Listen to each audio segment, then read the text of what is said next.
Hi, everyone. My name is Jen Alfredson, and I work in the CCS program for the CARS department at Milwaukee County BHD. And I'm here today to do a training on Medicaid. This is supposed to be a very brief training, and I'm going to keep it to right around 6 minutes.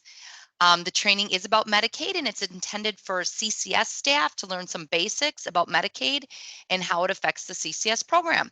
So let's get started. I'm going to share my screen and go through a PowerPoint.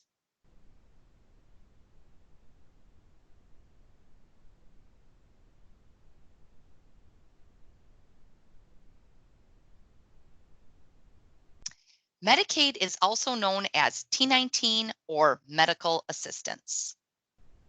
Medicaid provides healthcare coverage to millions of Americans, including eligible low-income adults, children, pregnant women, elderly adults, and people with disabilities. Medicaid is administered by states according to federal requirements, and the program is funded jointly by states and the federal government. CCS program is funded by Medicaid.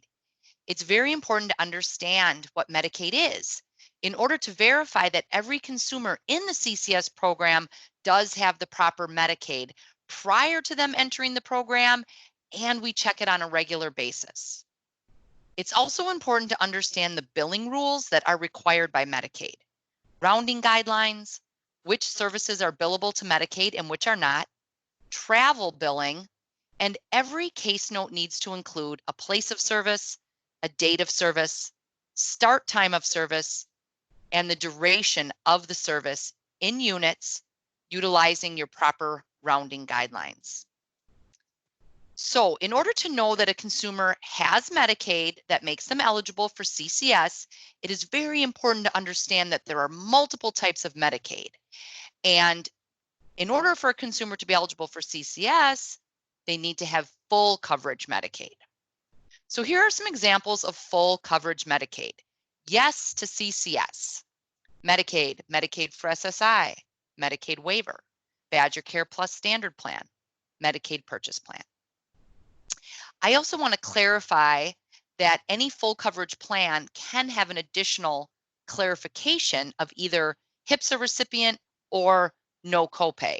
So it might look like the example you see on your screen where it says Medicaid for SSI, and then in parentheses it says HIPSA recipient, or in parentheses no copay, or both. It's still a full coverage plan. You're good to go for CCS.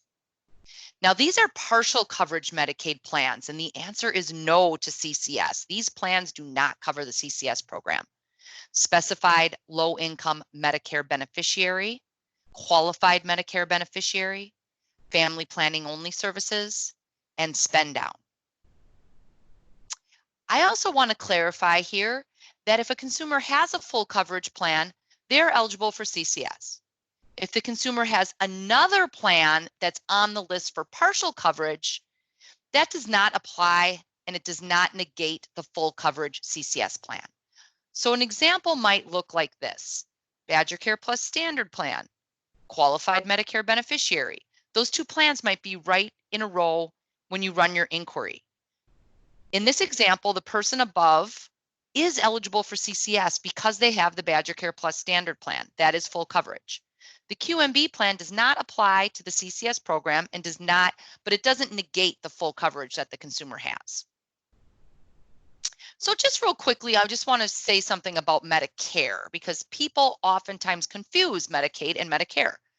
Medicare is different. Medicare does not fund CCS at all, so we do not care about Medicare.